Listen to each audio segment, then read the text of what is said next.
నగరం లోపల ఓఆర్ఆర్ లోపల 147% గ్రీన్ కవర్ పెంచింది కేసీఆర్ ప్రభుత్వం. ప్రతి మున్సిపాలిటీలో ఒకటి కాదు పలు నర్సరీలు పెట్టి, ప్రతి గ్రామంలో నర్సరీలు పెట్టి భారతదేశంలోనే అత్యధికంగా 16,000 నర్సరీలు ఉన్న రాష్ట్రం తెలంగాణ. కేసీఆర్ గారి నాయకత్వంలో నీ ప్రభుత్వం వచ్చినాక ఒక్క నర్సరీ పెట్టినావా? కొత్తగా చర్చకొస్తావా? నేను అడుగుతా ఉన్నా. అట్లాగే అసలు కొత్త చెట్లు పెట్టడం కాదు, ఉన్న చెట్లను నరికేసి 10,000 కోట్లకు కకృతిబడి హైదరాబాద్ సెంట్రల్ యూనివర్సిటీలో అక్కడ ఉండే జీవ వైవిధ్యాన్ని విధ్వంసం చేసిన దుర్మార్గుడివి నువ్వు కాదా? హైదరాబాద్ సెంట్రల్ యూనివర్సిటీ విద్యార్థులు తిరగబడితే ఆఖరికి సుప్రీంకోర్టు చెప్పేదాకా నీకు బుద్ధిరాని మాట వాస్తవం కాదా రేవంత్ రెడ్డి అని నేను అడుగుతా ఉన్నా.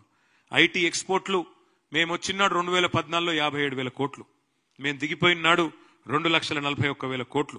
3 లక్షలు ఉన్న ఉద్యోగాలను, ఐటీ ఉద్యోగాలని 9.5 లక్షలకు పెంచింది కేసీఆర్ గారి ప్రభుత్వం. 24,000 కొత్త కంపెనీలు తెచ్చాం, 24 లక్షల ఉద్యోగ అవకాశాలు సృష్టించాం.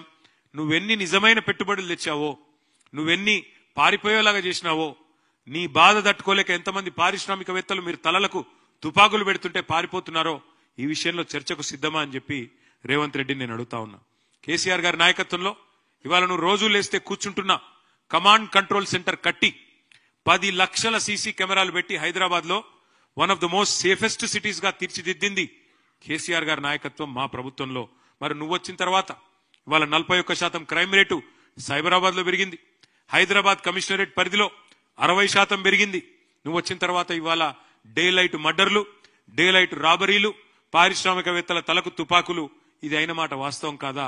నీ ప్రభుత్వం ఎంత అధ్వానంగా ఉన్నదో, గన్ కల్చర్ ఇవాళ ఎంత పెరిగిందో నువ్వు వచ్చినాక ఈ విషయంలో చర్చకొస్తావా?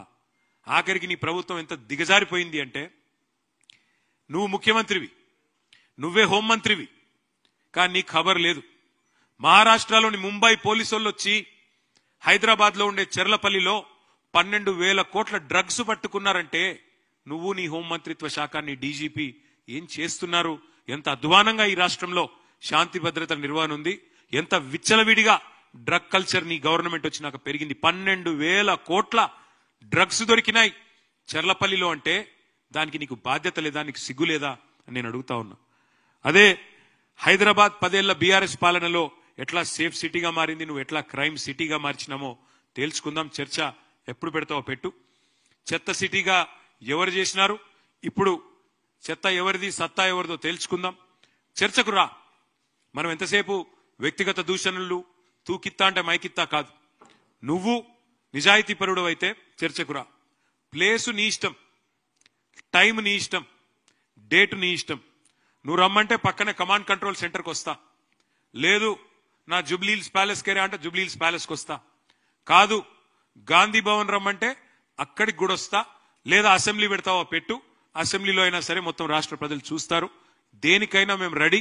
కేసీఆర్ గారి శిష్యులుగా తప్పకుండా అన్ని విషయాలు కూడా అన్ని తేటతెల్లం చేస్తాం, ప్రజల ముందు పెడతామని చెప్పి కూడా నేను విజ్ఞప్తి చేస్తా ఉన్నా.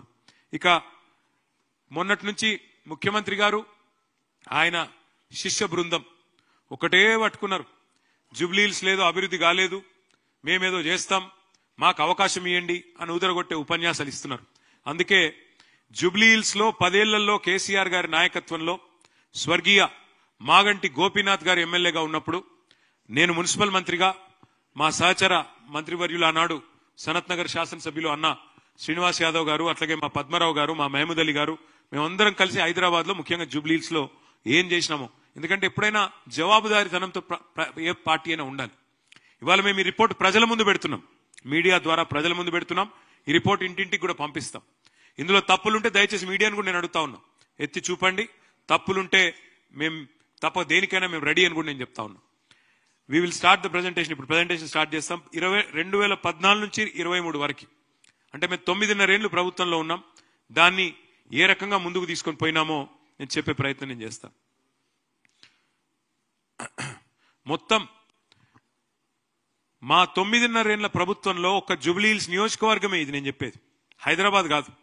ఒక్క జూబ్లీహిల్స్ నియోజకవర్గానికే 2,12,862 మందికి లాభం చేకూరుస్తూ మొత్తం బీఆర్ఎస్ ప్రభుత్వం కేసీఆర్ గారి నాయకత్వంలో స్వర్గీయ మాగంటి గోపీనాథ్ గారి చొరవతో, మా సహచర మంత్రివర్యుల చొరవతో ఖర్చు చేసింది మొత్తం 5,328 కోట్లు. లబ్ధిదారులు 2,12,862. ఇక్కడ మీకు వివరంగా నేను ఒక్కొక్క సెక్టర్ కూడా చెప్పే ప్రయత్నం చేస్తాను. అన్నిటికన్నా ముఖ్యమైనది హైదరాబాద్ లాంటి మహానగరంలో ప్రజా రవాణా.